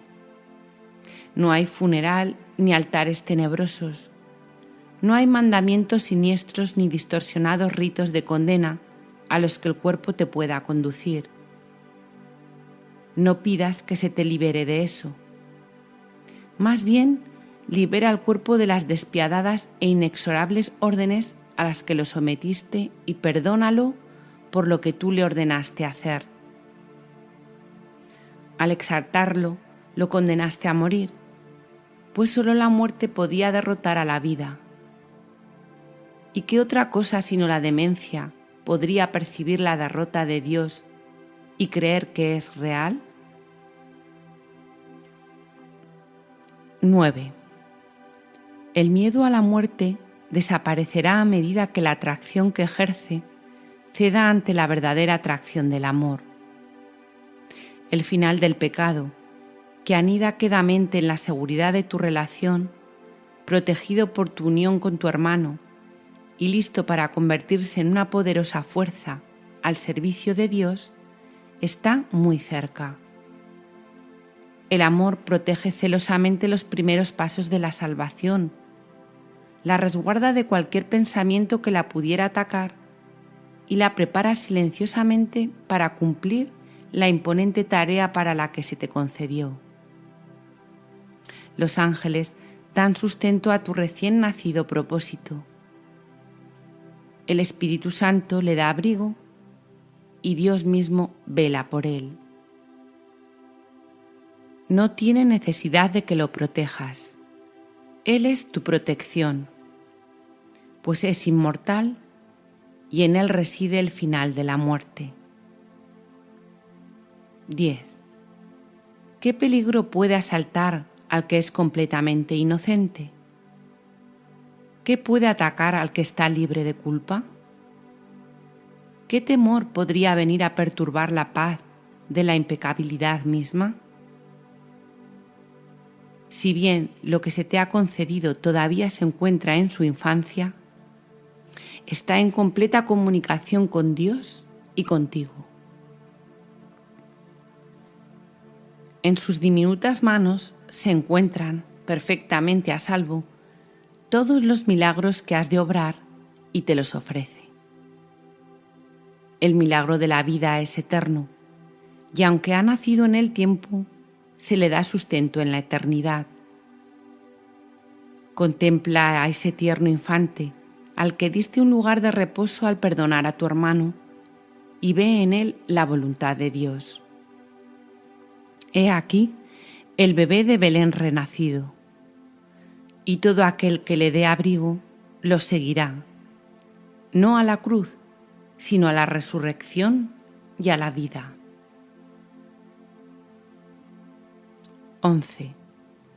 Cuando alguna cosa te parezca ser una fuente de miedo, cuando una situación te llene de pavor y haga que tu cuerpo se estremezca y que el frío sudor del terror lo envuelva, recuerda que siempre es por la misma razón. El ego ha percibido la situación como un símbolo de miedo, como un signo de pecado y de muerte. Recuerda entonces que ni el signo ni el símbolo se deben confundir con su fuente, pues deben representar algo distinto de ellos mismos. Su significado no puede residir en ellos, sino que se debe buscar en aquello que representan. Y así, puede que no signifiquen nada o que lo signifiquen todo, dependiendo de la verdad o falsedad de la idea que reflejan. Cuando te enfrentes con tal aparente incertidumbre con respecto al significado de algo, no juzgues la situación. Recuerda la santa presencia de aquel que se te dio para que fuera la fuente del juicio. Pon la situación en sus manos para que Él la juzgue por ti y di: te entrego esto para que lo examines y juzgues por mí. Que no lo vea como un signo de pecado y de muerte, ni lo use para destruir. Enséñame a no hacer de ello un obstáculo para la paz, sino a dejar que tú lo uses por mí para facilitar su llegada. D. El cuarto obstáculo: el temor a Dios. 1. ¿Qué verías si no tuvieras miedo de la muerte? ¿Qué sentirías y pensarías si la muerte no te atrajera? Simplemente recordarías a tu Padre. Recordarías al Creador de la vida, la fuente de todo lo que vive, al Padre del universo y del universo de los universos, así como de todo lo que se encuentra más allá de ellos. Y conforme esta memoria surja en tu mente, la paz tendrá todavía que superar el obstáculo final, tras el cual se consuma la salvación y al Hijo de Dios se le restituye completamente la cordura, pues ahí acaba tu mundo. 2. El cuarto obstáculo a superar pende como un denso velo ante la faz de Cristo. No obstante, a medida que su faz se revela tras él, radiante de júbilo porque él mora en el amor de su Padre, la paz descorrerá suavemente el velo y se apresurará a encontrarse con él y a unirse finalmente a él. Pues este velo oscuro, que hace que la faz de Cristo se asemeje a la de un leproso y que los radiantes rayos del amor de su Padre, que iluminan su rostro con gloria, parezcan chorros de sangre, se desvanecerá ante la deslumbrante luz que se encuentra más allá de él una vez que el miedo a la muerte haya desaparecido. 3. Este velo, que la creencia en la muerte mantiene intacto y que su atracción protege, es el más tenebroso de todos. La dedicación a la muerte y a su soberanía no es más que el voto solemne, la promesa que en secreto le hiciste al ego de jamás descorrer ese velo, de no acercarte a él y de ni siquiera sospechar que está ahí. Ese es el acuerdo secreto al que llegaste con el ego para mantener eternamente en el olvido lo que se encuentra más allá del velo. He aquí tu promesa de no permitir jamás que la unión te haga abandonar la separación, la profunda amnesia en la que el recuerdo de Dios parece estar totalmente olvidado, la brecha entre tu ser y tú, el temor a Dios, el último paso de tu disociación. 4. Observa cómo la creencia en la muerte parece salvarte. Pues si ésta desapareciera, ¿a qué le podrías temer sino a la vida? La atracción de la muerte es lo que hace que la vida parezca ser algo feo, cruel y tiránico. Tu miedo a la muerte no es mayor que el que le tienes al ego. Ambos son los amigos que has elegido, ya que en tu secreta alianza con ellos has acordado no permitir jamás que el temor a Dios se revoque, de manera que pudieras contemplar la faz de Cristo y unirte a Él en su Padre. 5. Cada obstáculo que la paz debe superar se salva de la misma manera. El miedo que lo originó cede ante el amor que se encuentra detrás y de este modo el miedo desaparece. Y lo mismo ocurre con este último obstáculo. El deseo de deshacerte de la paz y de ahuyentar al Espíritu Santo se desvanece en presencia del sereno reconocimiento de que amas a Dios. La exaltación del cuerpo se abandona en favor del espíritu, al que amas como jamás podrías haber amado al cuerpo. Y la atracción de la muerte desaparece para siempre a medida que la atracción del amor despierta en ti y te llama. Desde más allá de cada uno de los obstáculos que te impiden amar, el amor mismo ha llamado. Y cada uno de ellos ha sido superado mediante el poder de atracción que ejerce lo que se encuentra tras ellos. El hecho de que desearas el miedo era lo que hacía que parecieran insuperables. Mas cuando oíste la voz del amor tras los obstáculos, contestaste y estos desaparecieron. 6. Y ahora te encuentras aterrorizado ante lo que juraste no volver a mirar nunca más. Bajas la vista al recordar la promesa que les hiciste a tus amigos. La belleza del pecado, la sutil atracción de la culpabilidad, la santa imagen encerada de la muerte y el temor de la venganza del ego a quien le juraste con sangre que no lo abandonarías, se alzan todos rogándote que no levantes la mirada. Pues te das cuenta de que si miras ahí y permites que el velo se descorra, ellos desaparecerían para siempre. Todos tus amigos, tus protectores y tu hogar se desvanecerían.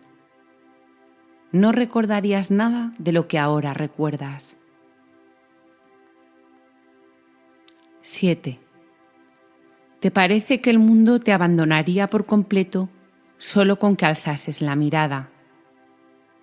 Sin embargo, lo único que ocurriría es que serías tú quien lo abandonaría para siempre. En esto consiste el restablecimiento de tu voluntad. Mira con los ojos bien abiertos a eso que juraste no mirar, y nunca más creerás que estás a merced de cosas que se encuentran más allá de ti, de fuerzas que no puedes controlar o de pensamientos que te asaltan en contra de tu voluntad. Tu voluntad es mirar ahí. Ningún deseo desquiciado, ningún impulso trivial de volverte a olvidar, ninguna punzada de miedo ni el frío sudor de lo que aparenta ser la muerte pueden oponerse a tu voluntad. Pues lo que te atrae desde más allá del velo es algo que se encuentra muy profundo dentro de ti, algo de lo que no estás separado y con lo que eres completamente uno. El descorrimiento del velo. 8. No olvides que tú y tu hermano habéis llegado hasta aquí juntos. Y ciertamente no fue el ego el que os guió. Ningún obstáculo a la paz se puede superar con su ayuda. El ego no revela sus secretos ni te pide que los examines y los trasciendas. No quiere que veas su debilidad ni que te des cuenta de que no tiene poder alguno para mantenerte alejado de la verdad. El guía que os condujo hasta aquí aún está con vosotros, y cuando alcéis la vista estaréis listos para mirar cara a cara al terror sin temor alguno. Pero primero alza la vista y contempla a tu hermano con inocencia, nacida del completo perdón de sus ilusiones y a través de los ojos de la fe que no las ve. 9. Nadie puede enfrentarse al temor a Dios sin experimentar terror, a menos que haya aceptado la expiación y haya aprendido que las ilusiones no son reales. Nadie puede enfrentarse a ese obstáculo solo, pues no habría podido llegar a este punto si su hermano no lo hubiera acompañado.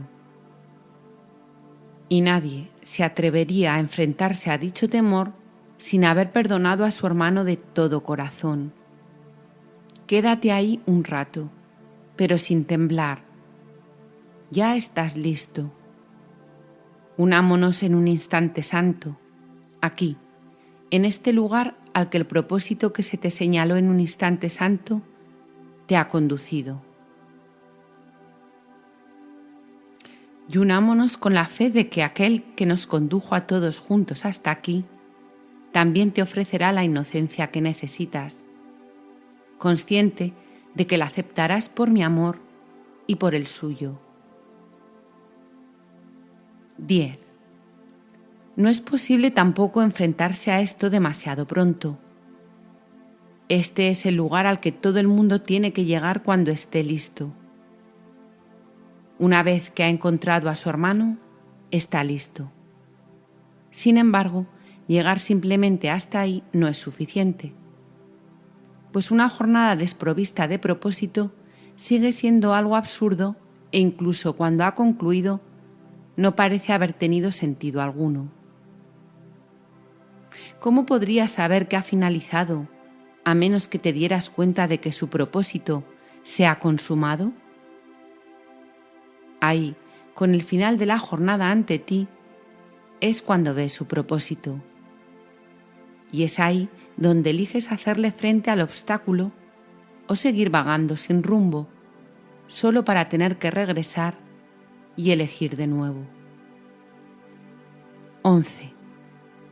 Hacerle frente al temor a Dios requiere cierta preparación. Solo los cuerdos pueden mirar de frente a la absoluta demencia y a la locura delirante con piedad y compasión, pero sin miedo, pues solo les podría parecer temible si la comparten. Y tú la compartes mientras no contemples a tu hermano con perfecta fe, con perfecto amor y con perfecta ternura. Mientras no lo perdones completamente, tú sigues sin ser perdonado. Tienes miedo de Dios porque tienes miedo de tu hermano. Temes a los que no perdonas, y nadie alcanza el amor con el miedo a su lado. 12. Este hermano que está a tu lado todavía te sigue pareciendo un extraño. No lo conoces, y la interpretación que haces de él es temible. Y lo sigues atacando para mantener a salvo lo que crees ser. Sin embargo, en sus manos está tu salvación. Ves su locura, que detestas porque la compartes con él. Y toda la piedad y el perdón que la curaría dan paso al miedo. Hermano, necesitas perdonar a tu hermano, pues juntos compartiréis la locura o el cielo. Y juntos alzaréis la mirada con fe o no la alzaréis en absoluto. 13. A tu lado se encuentra uno que te ofrece el cáliz de la expiación, pues el Espíritu Santo está en él. ¿Preferirías guardarle rencor por sus pecados o aceptar el regalo que te hace? ¿Es este portador de salvación tu amigo o tu enemigo? Decide cuál de esas dos cosas es, sin olvidar que lo que has de recibir de él dependerá de lo que elijas. Él tiene el poder de perdonar tus pecados, tal como tú tienes el de perdonar los suyos. Ninguno de vosotros puede conferirse ese poder a sí mismo. Vuestro Salvador, no obstante, se encuentra al lado de cada uno de vosotros. Deja que Él sea lo que es y no trates de hacer del amor tu enemigo. 14. Contempla a tu amigo, al Cristo que está a tu lado. Qué santo y hermoso es. Pensaste que había pecado porque arrojaste sobre él el velo del pecado para ocultar su hermosura. A pesar de ello, él te sigue extendiendo el perdón para que compartas con él su santidad. Este enemigo, este extraño, te sigue ofreciendo la salvación por ser tu amigo. Los enemigos de Cristo, los adoradores del pecado, no saben a quién atacan. 15. Este es tu hermano, que ha sido crucificado por el pecado y que aguarda para ser liberado del dolor. ¿No le concederías tu perdón cuando Él es el único que te lo puede conceder a ti? A cambio de su redención, Él te dará la suya, tan indudablemente como que Dios creó cada ser vivo y lo ama. Y te la dará de verdad, pues la redención será ofrecida así como recibida. No hay gracia del cielo que no puedas ofrecerle a tu hermano y recibir de tu santísimo amigo. No permitas que te la niegue, pues al recibirla se la ofreces a él. Y él recibirá de ti lo que tú recibiste de él. La redención se te ha concedido para que se la des a tu hermano y para que de esta manera la recibas. Liberas al que perdonas y participas de lo que das. Perdona los pecados que tu hermano cree haber cometido, así como toda la culpa que crees ver en él. 16. Este es el santo lugar de resurrección al que venimos de nuevo y al que retornaremos hasta que la redención se haya consumado y recibido. Antes de condenar a tu hermano, recuerda quién es él y da gracias a Dios de que sea santo y de que se le haya dado el regalo de la santidad para ti. Únete a él con alegría y elimina todo vestigio de culpa de su perturbada y torturada mente. Ayúdale a levantar la pesada carga de pecado que echaste sobre sus hombros y que él aceptó como propia, y arrójala lejos de él sonriendo felizmente. No la oprimas contra su frente como si fuese una corona de espinas, ni lo claves a ella, dejándolo irredento y sin esperanzas. 17. Ten fe en tu hermano, pues la fe, la esperanza y la misericordia son tuyas para que las des. A las manos que dan, se les da el regalo. Contempla a tu hermano y ve en él el regalo de Dios que quieres recibir. Ya es casi la Pascua, la temporada de la resurrección. Concedámonos la redención unos a otros y compartámosla para podernos levantar unidos en la resurrección y no separados en la muerte. Contempla el regalo de libertad que le di al Espíritu Santo para ti y liberaos juntos al ofrecerle al Espíritu Santo ese mismo regalo. Y al dárselo, recibidlo de él a cambio de lo que le disteis. Él nos conduce a ti y a mí para que nos podamos encontrar aquí, en este sagrado lugar, y juntos tomar la misma decisión. 18. Libera a tu hermano aquí, tal como yo te liberé a ti. Hazle el mismo regalo y contémplalo sin ninguna clase de condena. Considéralo tan inocente como yo te considero a ti y pasa por alto los pecados que él cree ver en sí mismo. Ofrécele su libertad y completa emancipación del pecado en este huerto de aparente agonía y muerte. De esta manera, allanaremos juntos el camino que conduce a la resurrección del Hijo de Dios y le permitiremos elevarse de nuevo al feliz recuerdo de su Padre, quien no conoce el pecado ni la muerte, sino solo la vida eterna. 19.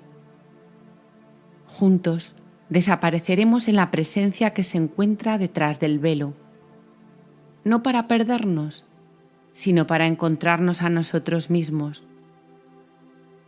no para que se nos vea, sino para que se nos conozca. Y al gozar de conocimiento, no quedará nada sin hacer en el plan de salvación que Dios estableció. Este es el propósito de la jornada, sin el cual ésta no tendría sentido. He aquí la paz de Dios, que Él te dio para siempre. He aquí el descanso y la quietud que buscas, la razón de la jornada desde su comienzo. El cielo es el regalo que le debes a tu hermano, la deuda de gratitud que le ofreces al Hijo de Dios como muestra de agradecimiento por lo que Él es y por aquello para lo que su Padre lo creó. 20. Piensa detenidamente cómo vas a considerar al dador de este regalo, pues tal como lo consideres a Él, así mismo te parecerá el regalo. Según lo consideres, ya sea como el portador de la culpabilidad o como el de la salvación, así verás y recibirás su ofrenda. Los crucificados infligen dolor porque están llenos de dolor, pero los redimidos ofrecen alegría porque han sido curados del dolor.